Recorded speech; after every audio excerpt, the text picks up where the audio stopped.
Kajian Kanzun Najah halaman 16 Faidatun tentang berkaitan bulan Muharram. Bismillahirrahmanirrahim. Alhamdulillahillazi amarona bid-du'a wa wa'adana bil ijabah. Wassalatu wassalamu ala sayyidina Muhammad ibn Abdullah sahibil kamalatil basyariyah wa ala alihi wa sahbihi wa mawala amma ba'du. Kajian Kanzun Najah wa Surur halaman 16 Faidatun. Faidatun ariya ta hiji faidah minal mujarrabati eta tetep dina pirang-pirang anu teruji as-sahihati anu bener kama sapertikeun keterangan fi na'til bidayah dina kitab na'til bidayah hartosna nyipatan jalma-jalma anu mimiti wa tasifin nihayat jeung nyipatan pirang-pirang jalmi anu geus nihayat kabeh na puncakna di Sayyidis Syarif kagungan paduka anu mulia Ma'il Ainain tegasna Syekh Ma'il Ainain ngaran landian anaman kana saestuna jalma kataba nuliskeun ieu man al-basmalah kana bismillahirrahmanirrahim fi awalil muharram dina mimiti bulan Muharram mi'atan kana 100 wa thalatha asrota jeung 13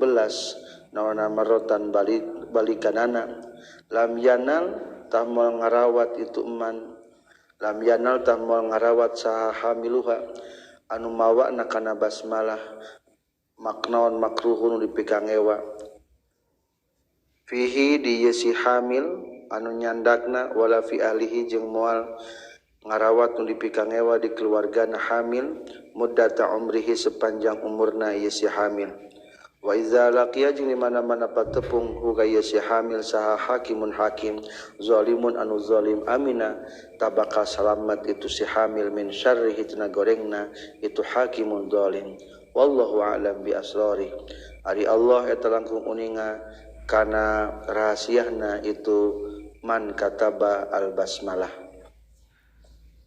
Dina awal Muharram tuliskeun bismillahirrahmanirrahim 313 tos kitu tacandak insyaallah bakal salamet moal mendakan jeung nu dipikang ewa. Wa min khasi qalihi ta'ala sareng eta tetep dina kahususiahan dawuhan Allah taala afamina ahlul qura ayatihum ba'suna bayatan wa hum naimun ila akhirih. Afamina nah ngarasa aman sahlul qura ahli lembur ayatia kana yen datang hum kahlul qura naon ba'suna siksaan kami bayatan na waktu tipeuting wa hum bari ari itu ahlul qura naimun eta nu keur sarare kabeh.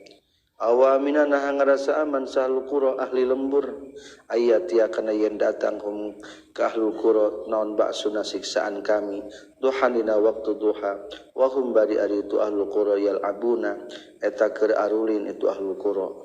Afaminu nah ngarasa aman itu ahlul qura makrallahi kana tipu daya Allah fala ya'manu maka henteu ngarasakeun aman makrallahi kana siksaan Allah mereka berdaya Allah maksudna siksaan saha ilal qaumul khasiruna kajaba jalma-jalma anu rugi kabeh annaha kana saestuna itu ayat afa amin ahlul qura ila akhirih litardil hawami tapi kenolak gegeremetan al mu'ziyati anu milaraan minal manzili ti bumi wa iza arata jeung mana-mana ngamaksud anjeun dalika kana itu tardil hawam faktub tah kudu nuliskeun anjeun ha kana eta ayat afa amin ahlul qura awala yaumin mimiti poe minal muharrami tina bulan Muharram fikir tosin dina kertas wagsil jeung kudu ngumbah anjeun hu kana itu kirtos bil ma'i ku cai warasi jeung kudu ngepret-ngepretkeun anjeun hu kana mauna fi zawayal baiti di pirang-pirang juru-juru imah awidari atawa di jero imah fa inna kata sestuna anjeun ta'manu eta bakal aman anjeun jami azalika kana sakabehna itu hawam al-mu'diyah biiznillahi ta'ala ka lawan izin Allah ta'ala. Faedah kedua, lamun di bumi sok aya geremetan, naudzubillah aya ora aya naon sok ngaganggu. Di awal bulan Muharram tulis ieu ayat, tos kitu tulisanana lebur ku cai, tah caina kepret-kepretkeun. Faidatun azimatun ariyata faidah anu agung bil khairati kalawan nyandak pirang-pirang kehadian amimatin anu walatra.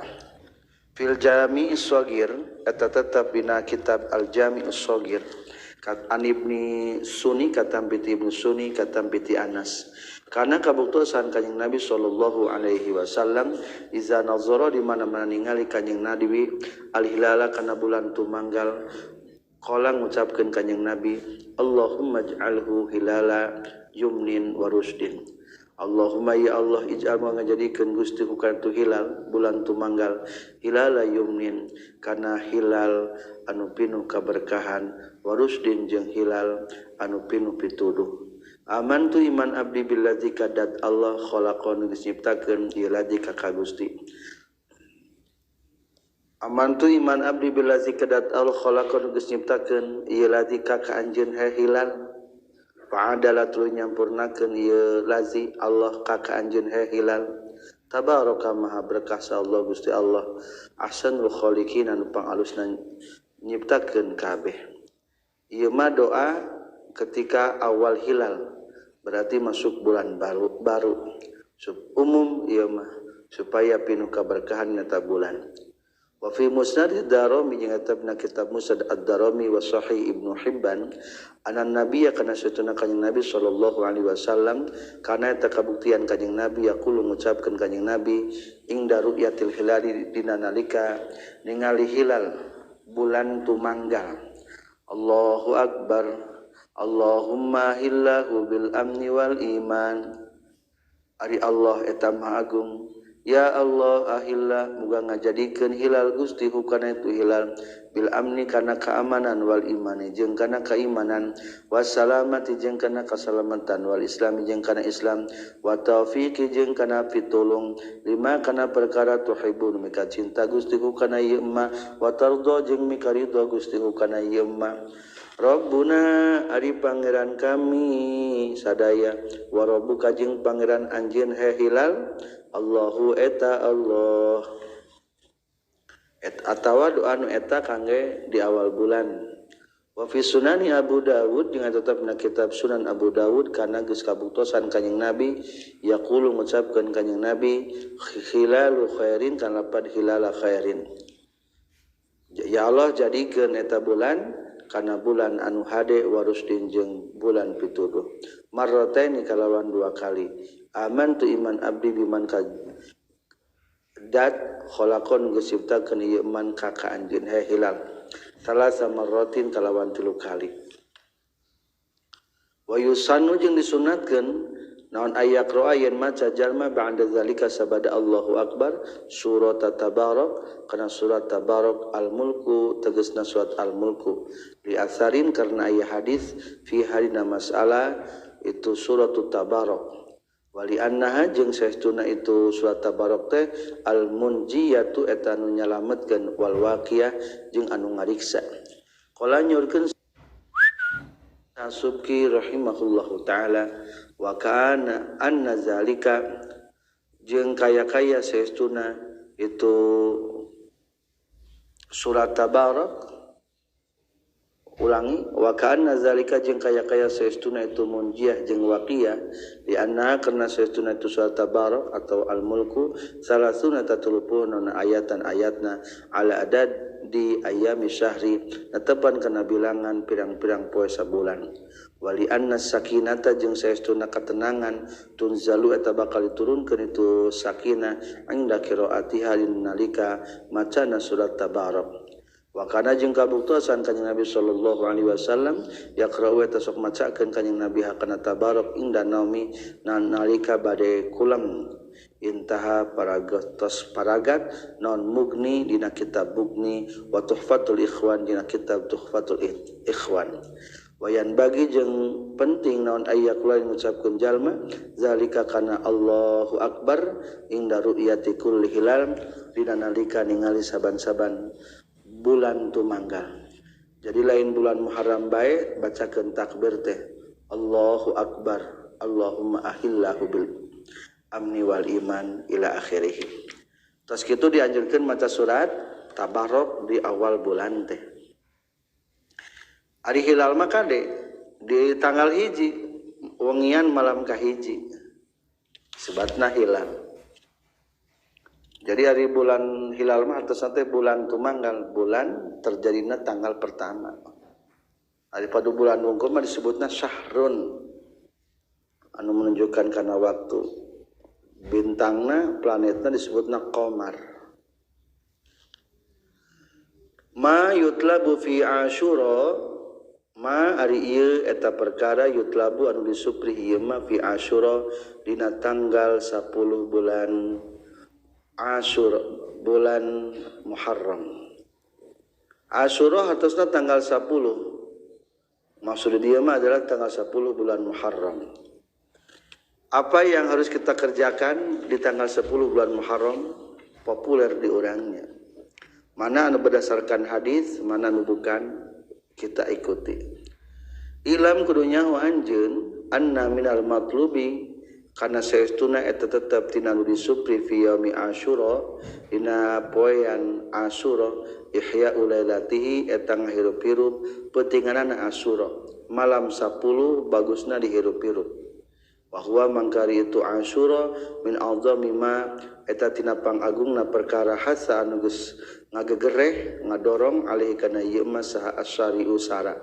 Lima karena perkara pihan tetap dina kitab dina Asyura minal imdadati tina pirang-pirang pertolongan ar-rabaniyah anu bangsa pangeranan wal fuyudati jeung pirang-pirang loloberan al-ihsaniyah anu bangsa kahadean wala siaman jeung terutamana bi qiraatil Qur'anil Karim kana macakeun Al-Qur'anul Karim au simaihi atawa ngupingkeun Qur'anul Karim. Wa bima jeung kana perkara warodaan datang itu ma minal ad'iyati tina pirang-pirang doa wal azkari jeung pirang-pirang zikir.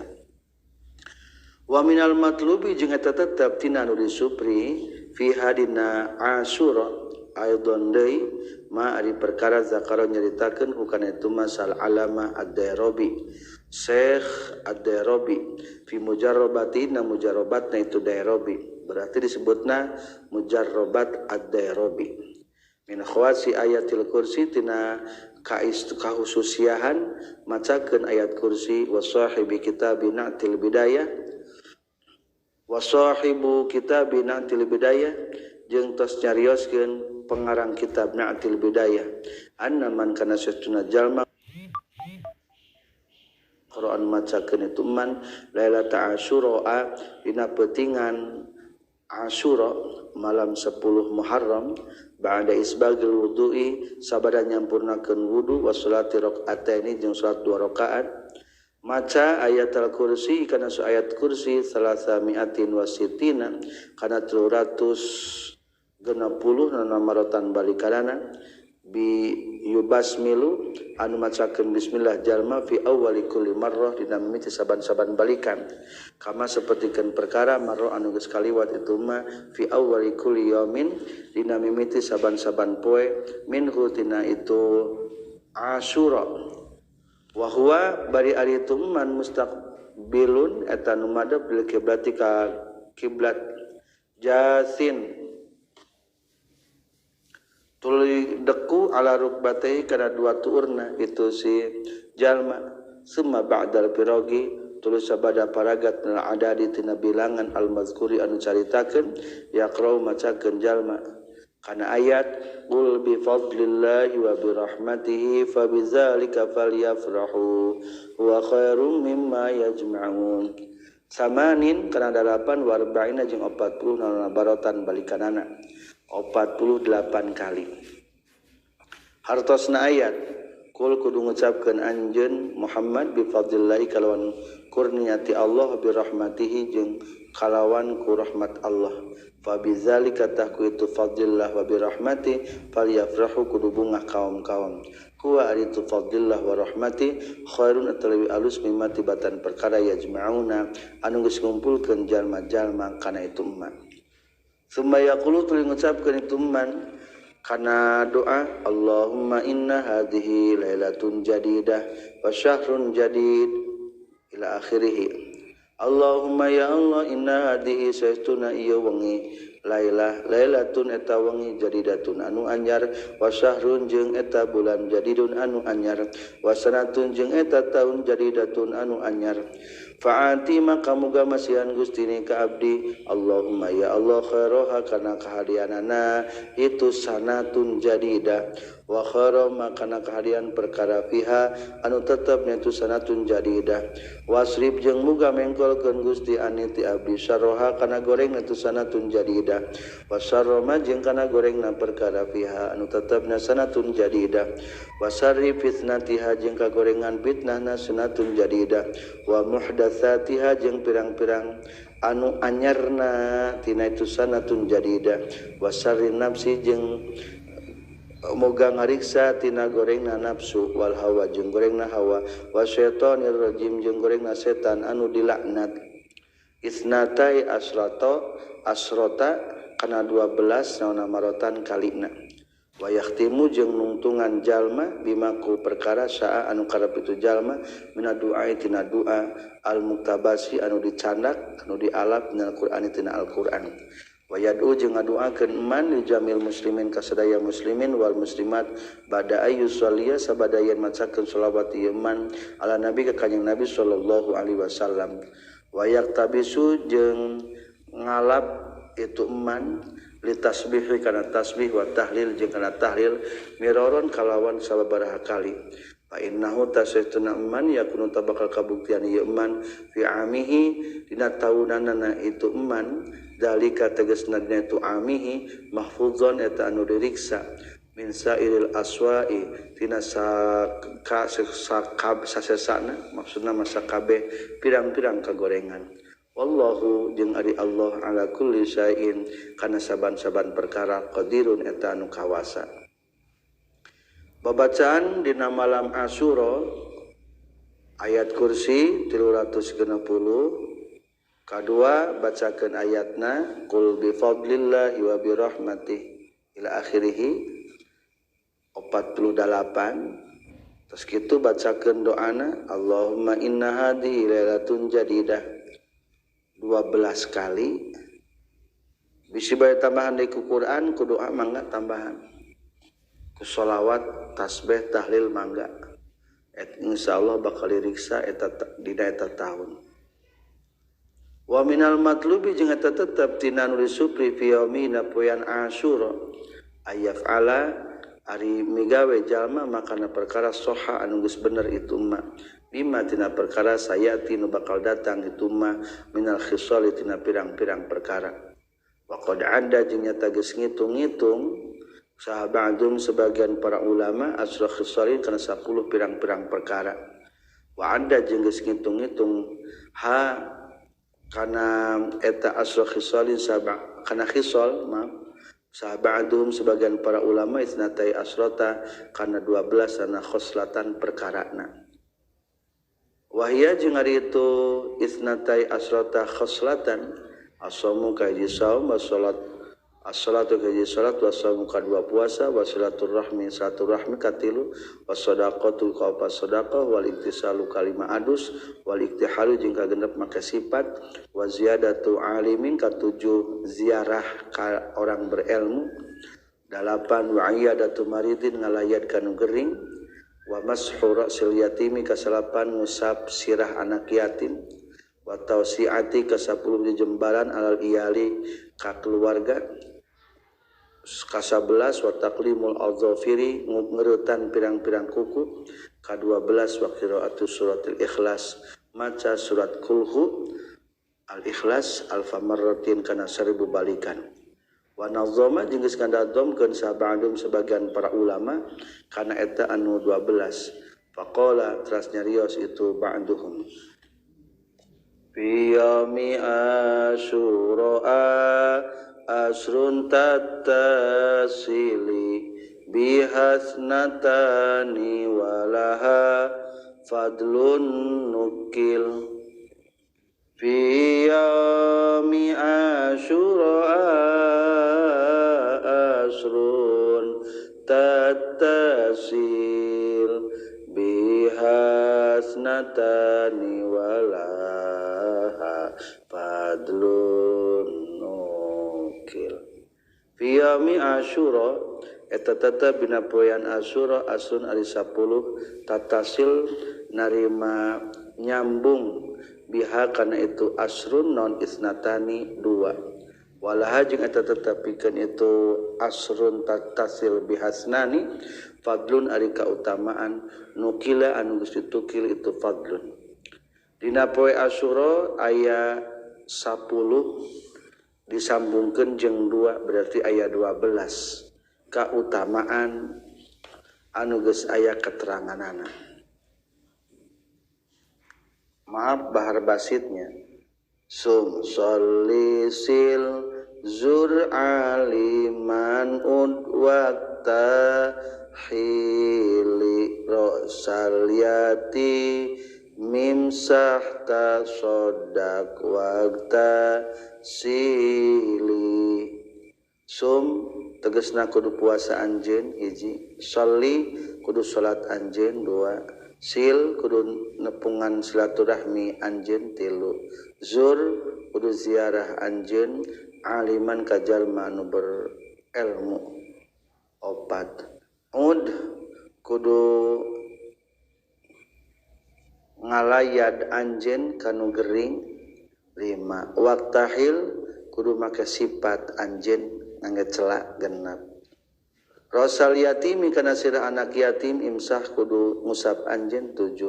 Tasodak kudu sedekah anjeun 8. Waqtasil kudu adus anjeun 8. Wasi'alal iyali qalim dufara wasuratal ikhlasi qul alfanta sili wasi' jeung kudu ngajembarkeun anjeun alal iyali ka pirang-pirang keluarga qalim kudu ngeuretan anjeun dhufron kana kuku wasuratal ikhlas jeung kana surat al ikhlas kul kudu ngacapkeun anjeun alfan kana 1000 tasil ta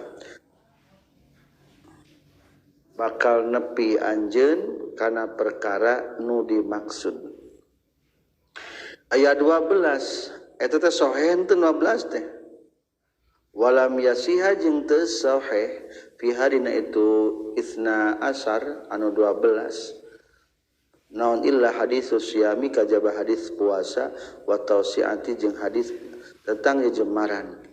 Wa amma baqil khisali jeung anapun ari sasana pirang-pirang perkara al asri anu 10 faminha tetep sapaina tu baqil khisal mari perkara huwa nu itu madhaifun etanu anu lemah wa minha jeung tetep sapaina tu baqil khisal mari perkara huwa nu itu munkarun eta anu asing diinkaran maudhuun anu maudhu dijieun-jieun kama sapertikeun perkara kala nyorkeun sal alama al ajhuri undur ku ningali anjeun an-nafahat kana kitab an-nafahat lil hamzawi kana syekh hamzawi wa qad nazamtu jeung nyata geus kana domkeun kaula dalika kana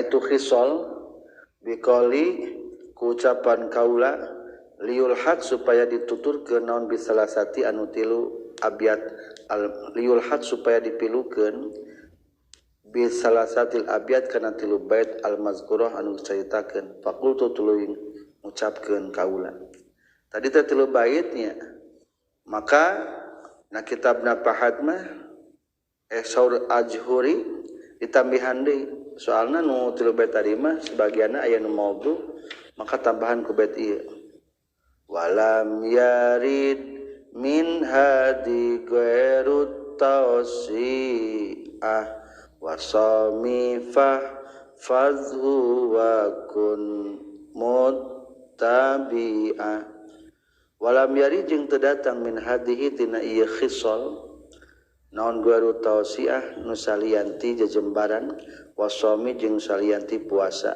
fahfazah kudu ngariksa anjeun hukana itu tausiah wasaum wa kun jeung kudu kabuktian anjeun muttabi'ah eta nu nuturkeun. Jadi anu sahih mah adalah hiji jejembaran ka keluarga, kadua puasa. Berarti teu aya deui nyantos nu paling sahih mah eta. Teu kudu 12 dilaksanakeun sadaya, aya nu munkar sebagianna.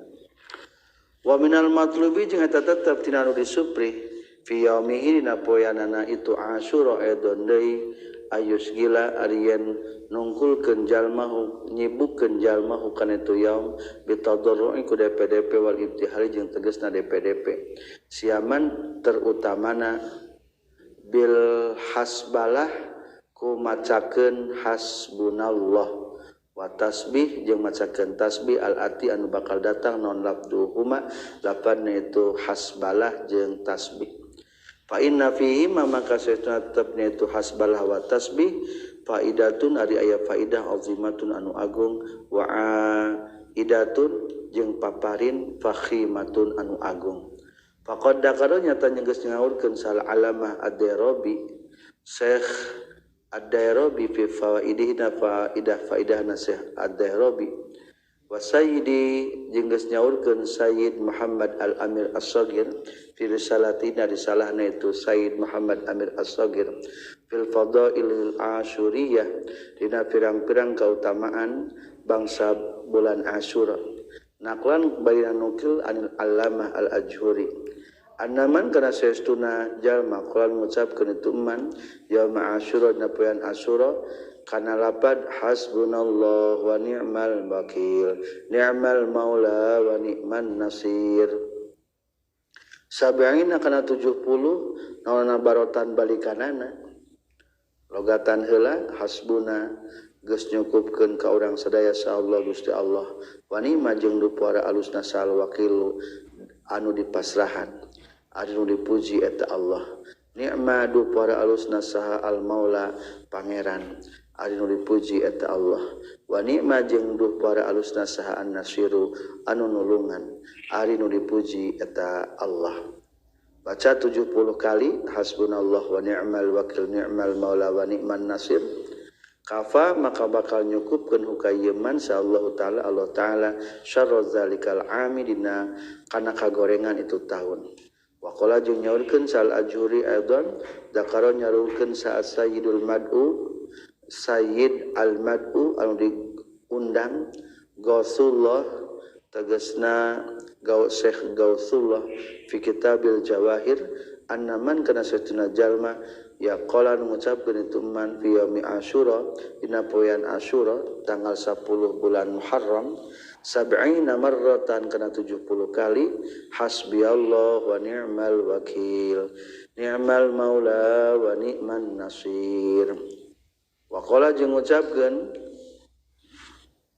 itu Sayyidil Mad'u Gausullah fi hada du'aina ieu doa sab'a marratin kana 7 kali lam yamut tahmual maut itu si man tilka sanahna itu tahun wa man jeung ari sajalma dana anu geus deukeut ton ajalhu ajalna ieu man lam yuwaffaq tahmual ditaufikan ieu man li qiraati pikeun macana itu doa wa hada jeung ari doa huwa eta itu hada ad-du'a eta ieu doana tanggal 10 teh hiji bagus mah baca 70 kali hasbunallah wa ni'mal wakil ni'mal maula wa ni'man nasir 70 kali terus kitu bacakeun doana tah ayeuna doana keur baca kahandap eta teh ameh panjang umur teu maot tahun harita.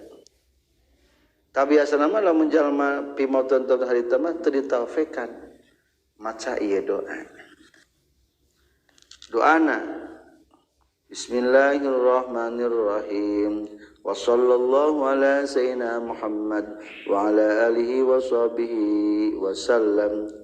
Subhanallah mil al-mizan maha suci Allah sapinuna timbangan wa muntahal ilmi jeung panungtungan ilmu wa mablaghar ridho jeung tempat nepina karidhoan wa zinatal arsy jeung satimbang aras la malja'a taya tempat panyelindungan wala manja jeung taya tempat kasalamatan minallahi ti Allah illa ilaihi kajabaka Allah.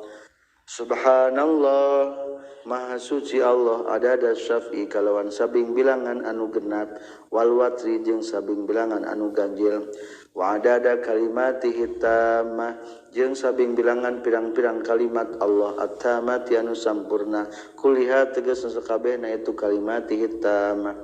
As'alu nyuhunkeun abdi ka Gusti salamata kana kasalamatan kullaha tegasna sakabehna tu salamah bi rahmatika kalawan rahmat Gusti ya arhamar rahimin wala haula wala quwwata illa billahil aliyyil azim wa huwa sareng ari Allah hasbi eta nu nyukupkeun kaula wa ni'ma jeung duh para halusna sahal wa kulun dipasrahan ni'ma duh para halusna sahal maula pangeran ari dipuji eta Allah wa ni'ma jeung nu para halusna saan nasir anu nulungan ari anu dipuji eta Allah maksusna eta teh kitu teh wa sallallahu taala ala nabiyyina rahmat Allah ka nabi urang sadaya khairul khalqi pang alusna makhluk Allah sayyidina Muhammad wa ala alihi washabihi wasallam ajmain. Selesai doana eta. Wa zakara jeung geus nyaritakeun sabandum sebagian para ulama zalika kana itu man qala fi yaumi asyura di pertengahan halaman 20 sajalma geus nyarioskeun sebagian para ulama kana eta kata man qala fi yaumi asyura an kutbiddinil hanafi an-nahrawani kata piti kutub Buddin al-Hanafi anu bangsa Abu Hanifah an-Nahrawani wa Ibnu Farhun al-Maliki jeung katampiti Ibnu Farhun al-Maliki wa qayyada jeung geus ngayidan hukana itu zalik sa kutubuddin bi salati rakaataini kana salat 2 rakaat qabla samana tu doa summa yaqra'u tuluy maca itu man dalika kana tu doa wa huwa bari ariman mustaqbilal kiblati atau beberapa kiblat bi khusyu'in kalawan khusyu' wa khudurul qalbin jeung kalawan hadirna hate wa antakuna jeung kabuktian naon qira'atu du'a maca du'ana asra maratin eta 10 kali wa yanfakha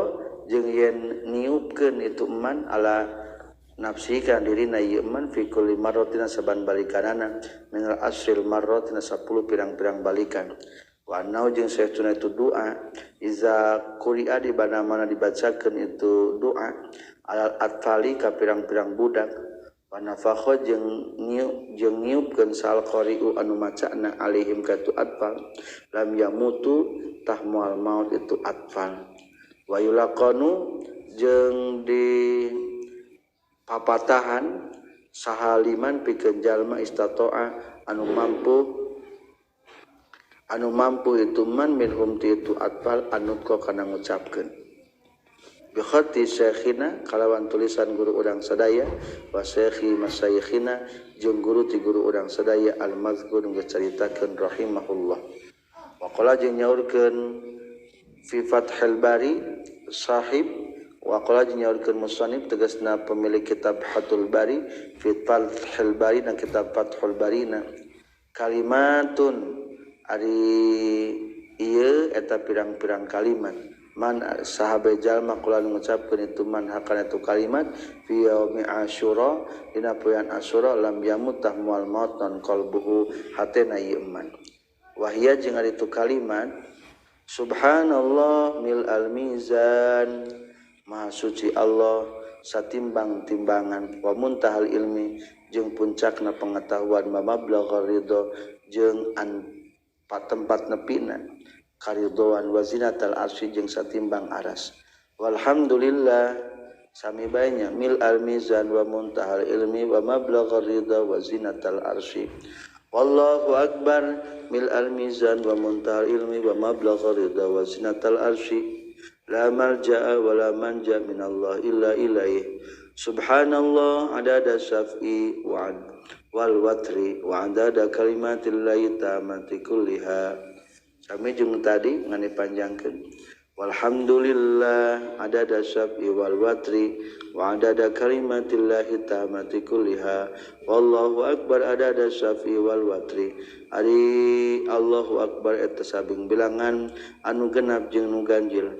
Wa adada kalimatillahi tammati jeung sami bilangan pirang-pirang kalimat Allah nu sampurna. Kulliha tegas sakabehna kalimatullahi tammah.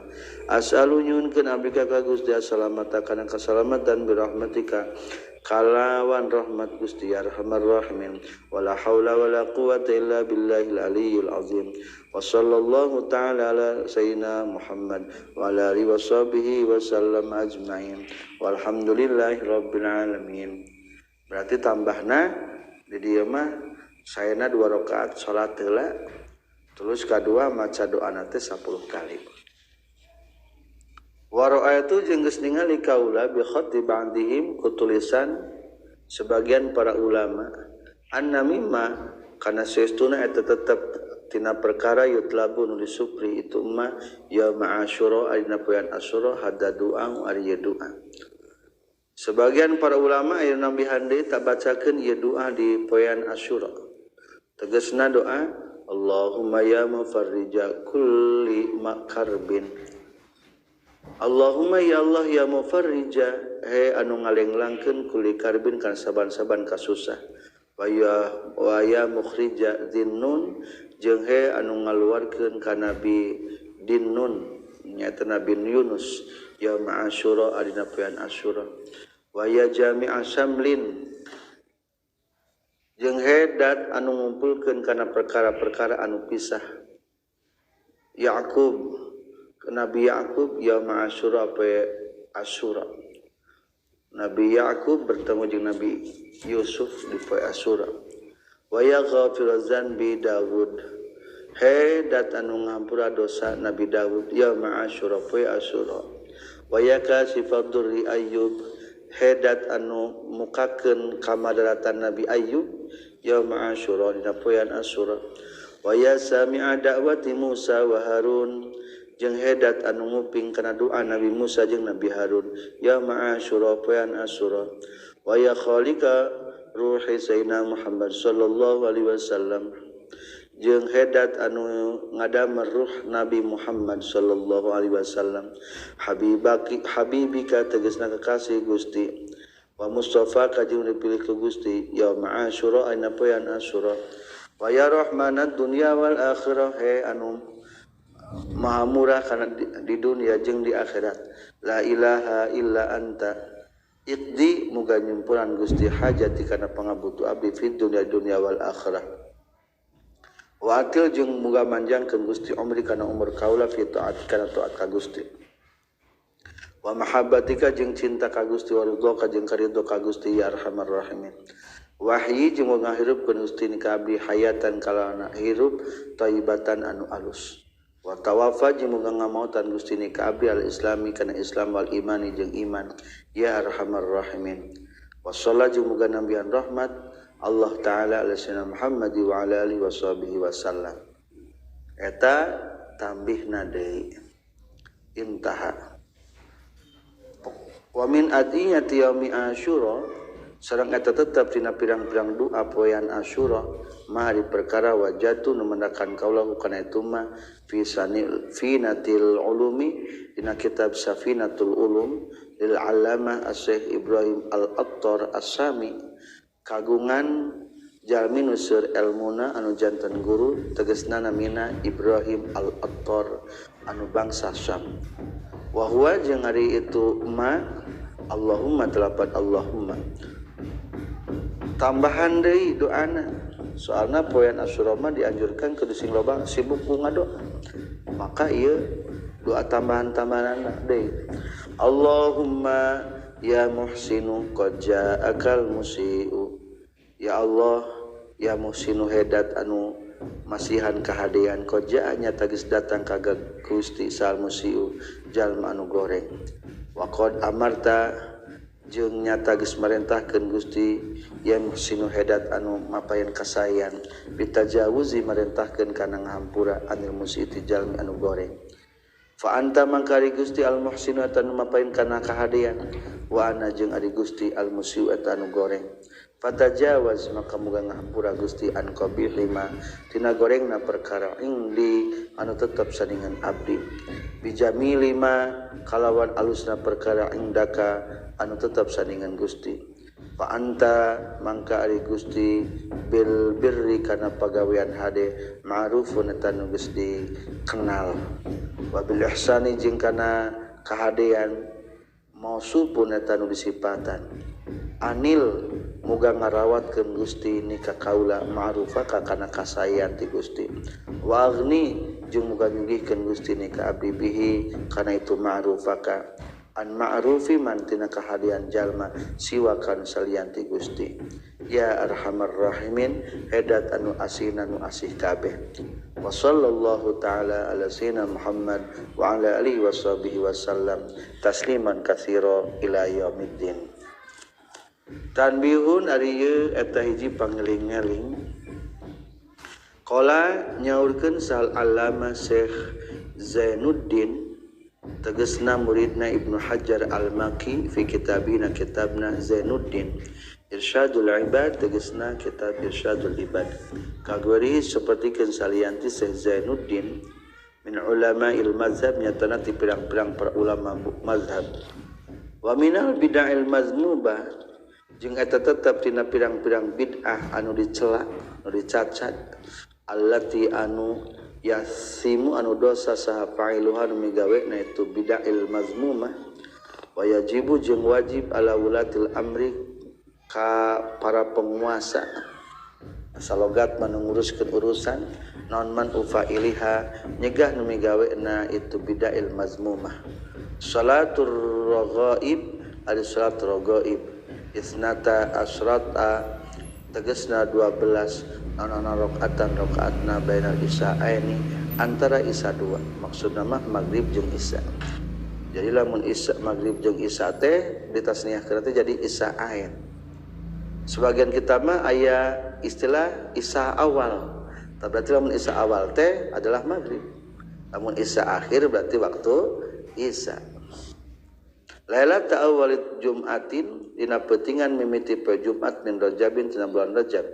Wa sholatu lailatin nisfi min Sya'ban jeung salat sunnah malam nisfu Sya'ban mi'ata rakaatin kana 100 rakaat. Wa sholati akhir Jum'atin jeung salat akhir Jum'ah min Ramadan tina bulan Ramadan sab'a asrata rakaatan tegasna 17 rakaat. Biniyati qada'is shalawatil khamsi kalawan niat ngodoan salat 5 waktu allati anu lam yaqdi anu can ngodoan jalma kana shalawatil khamsi wa salatu yaumi asyura jeung salat poean asyura rakaataini kana 2 rakaat atau 4 rakaatin atau 4 rakaat atau aksar atau lebih loba wa salatul usbu'i jeung salat mingguan amma ahaditsuha anapun pirang-pirang hadisna itu nu kabeh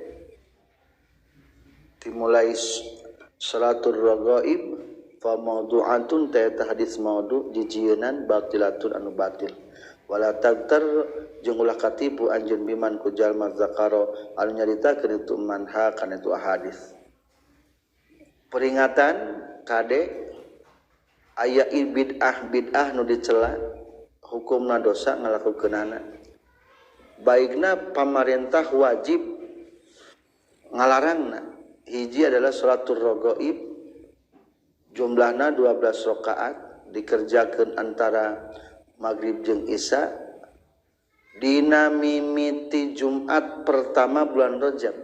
Nah, kade salatul raghaib bid'ah sayyi'ah. Kedua adalah salat malam nisfu Sya'ban 100 rakaat bid'ah hukumna. Katilu salat terakhir Jumat dina bulan Ramadan lamun teu manggih Jumat ta salat teh 17 rakaat kalawan niat qada bid'ah anu kaopat salat Asyura bid'ah kalima salat mingguan salatul usbu bid'ah kultu ngucapkeun kaula wa misluhu jeung eta panterna ya maudu hadisna jijienan suatu safar ay suatu safar. Faman mangka disajal marodan ngamaksud itu man as-salat kana salat bi waqtina waktu min hadil awqati tina ieu pirang-pirang waktu palian wi tak kudu niatan ieu man an-nafil mutlak kana salat sunah mutlak. Furoda baina nyorangan-nyorangan min ghairi adadin muayyan bari tanpa bilangan nu ditentukeun. Wa huwa jeung ari itu salat mutlak an-naflul mutlak ma eta perkara la yutaqayyadu atau dikaidan itu mah biwaktin ku waktu wala sababin yang tuku sabab wala hasra jeung taya karingkeus eta tetep lahu pikeun ieu mah yakni naflul mutlak wabillahi taufik. Lamun urang rek ngalaksanakeun lamun umpamana salat malaman nisfu Sa'ban 100 rakaat tos bae niatna salat sunah mutlak ari arek-arek teuing mah ngan alusan mah ulah salat nisfu Sa'ban. Lamun mutlak mah teu naon-naon. Dari mutlak mah salat sunnah anu teu terikat ku waktu jeung teu terikat ku sabab. Selesai tentang doa-doa nu berkaitan sareng bulan Muharram. Selanjutnya berikutnya bulan Safar. Walhamdulillahirabbil alamin.